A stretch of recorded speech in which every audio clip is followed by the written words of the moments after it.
Okay, welcome to Smart Tech, and of course today we are delighted to have Douglas, a student from Isbat University here in Uganda, who is going to tell us about the AI-powered spectacles. And of course, these are spectacles that he says that they enable the visually impaired to read books, and this can be done online and offline. And of course, he continues to mention that this recognizes objects, and it even also helps people to walk without being guided by another person. I think this is very amazing from Douglas. Of course, without wasting any more time, I'm going to definitely hand over the floor for him to tell us about these AI-powered spectacles. How do they work? What is the importance of this? And then he's also going to tell us, how he came up with this idea, how he developed these AI-powered spectacles. What were you thinking? What was your vision? And I think that's what we're going to discuss today. And then he will also be able to demonstrate to us how they operate, so that we can get to help him maybe make any additions in case there are some additions to be made. And yeah, I think we're excited to have you, Douglas. Thank you for joining us today. Please, the floor is all yours. Allow me to project this so that you can see. So I Biorate, let me have it here. This is an AI-powered glass which runs on two modes, either offline or online. But for the best part, it's offline. So what is iBioRate? Like I've said, it's a device like it's this very one. Today it's still in a makeshift kind of form because of challenges that we will discuss. But at this current stage of it, it can do a few functions that it's supposed to do. The backend development is all complete. It's stored inside this PC. Which I think I will give you a demo from this PC.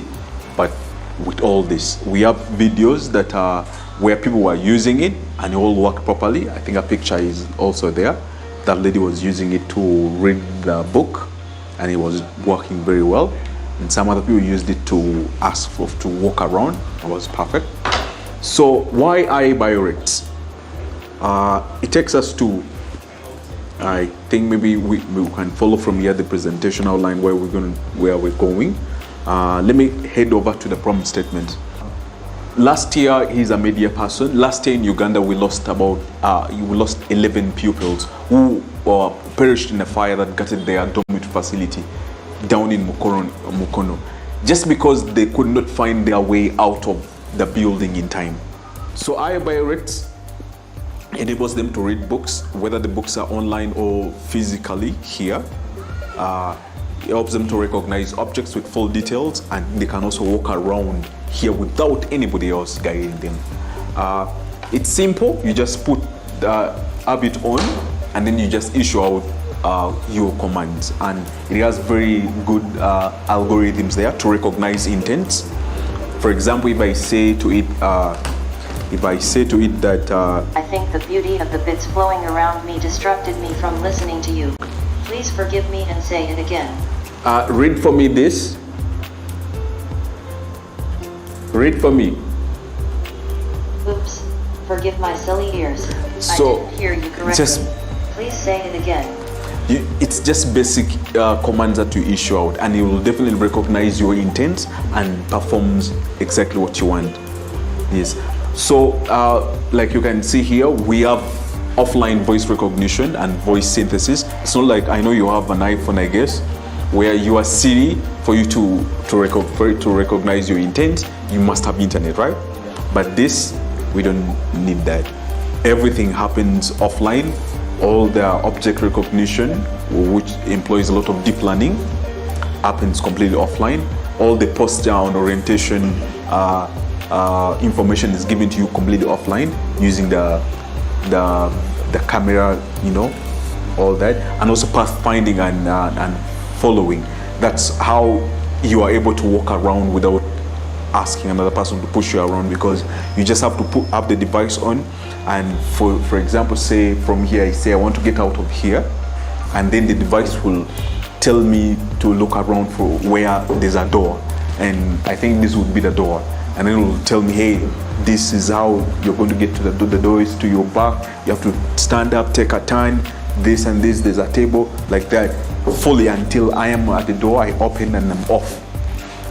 So that's iBioRate. And then what our objective, like I've told you, is to find measures, to find all possible means of integrating the people with disabilities into our society. And we are happy that we started with iBioRate.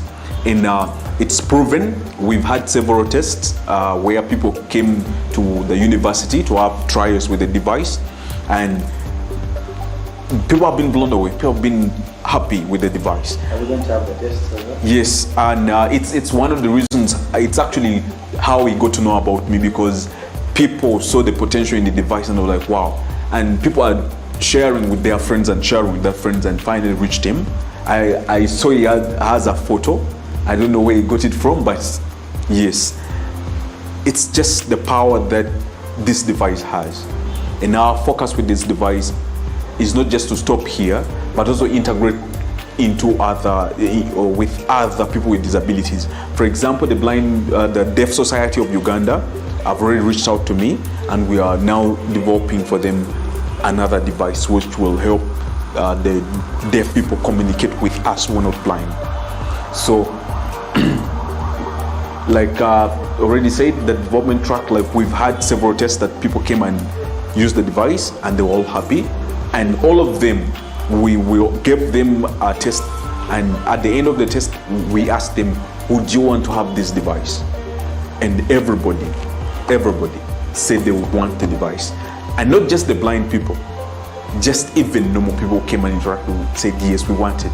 Because you are able to do research on the internet, or you just ask anything for the connected part, and the device collects it out and says it all for you. Imagine reading a book by just saying, hey, get for me this book find for me Robert Greene's latest book, and the device goes without you interacting with the screen, anything, and then it picks it up from there and bang, and it reads for you. This is the first chapter, flow in and out, clean. And everybody was interested in having the device. 100% of the people said we want the device.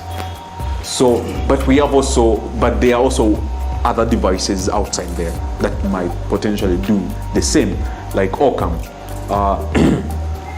But I guess this should have been here. Sorry, this. So the functionalities, like we have about 6 functionalities: orientation, walking, object recognition, the first version, which is just telling you what device is around you. The second one is full detail of the object, and also the book reading, offline and online. We are having the international languages. You can talk about the English, the French, there's the Spanish, we have it. We also have we're also integrating the local languages. So it's why we said it was supposed to be an inclusive device. So how about the blind that did not go to school? The majority did not go to school. They don't know English. They can't speak that. So we needed a medium for them to use the device. And now we're integrating with Luganda as the first one, because it's you speak Luganda, right? He speaks Luganda. I think the language you wanted to learn here was Luganda. Exactly. So we are integrating with Luganda, and then we see how to incorporate the other languages. And also then the price, this one, Ocam, sells at about 3,500 USDs.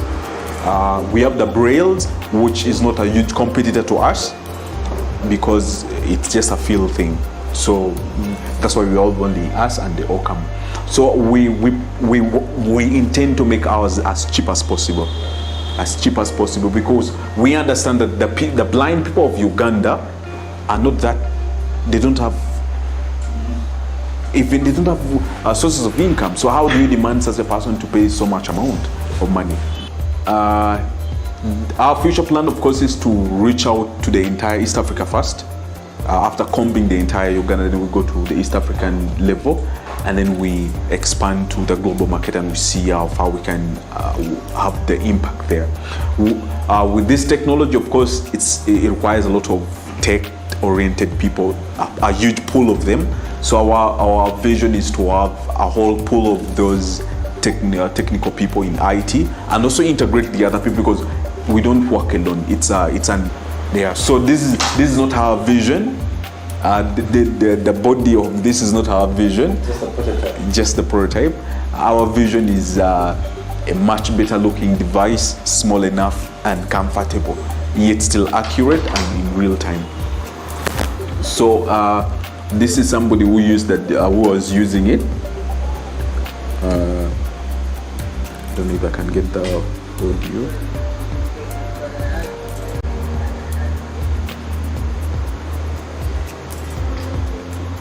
We've had such a test like many times. They have come, they have used it. We've been on news. We've been on several news outlets, including UBC, Urban TV, and all those small I did not hear branches. You. Please say it again.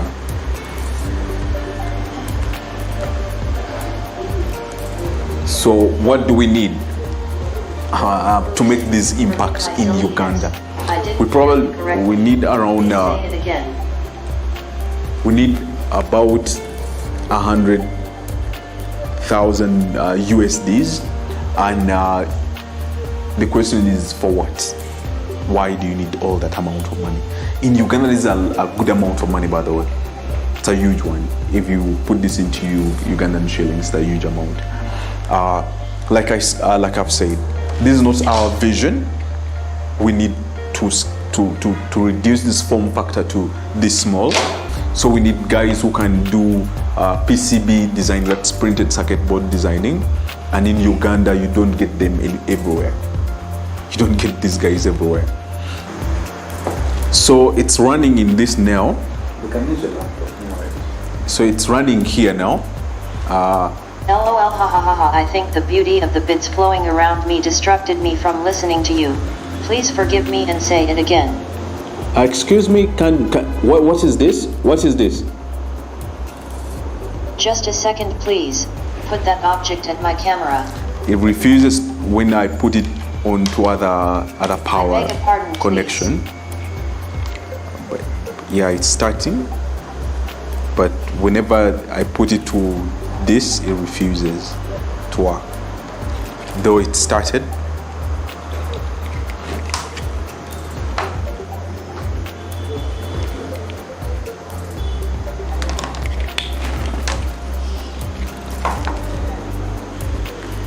So for this, I'm going to connect.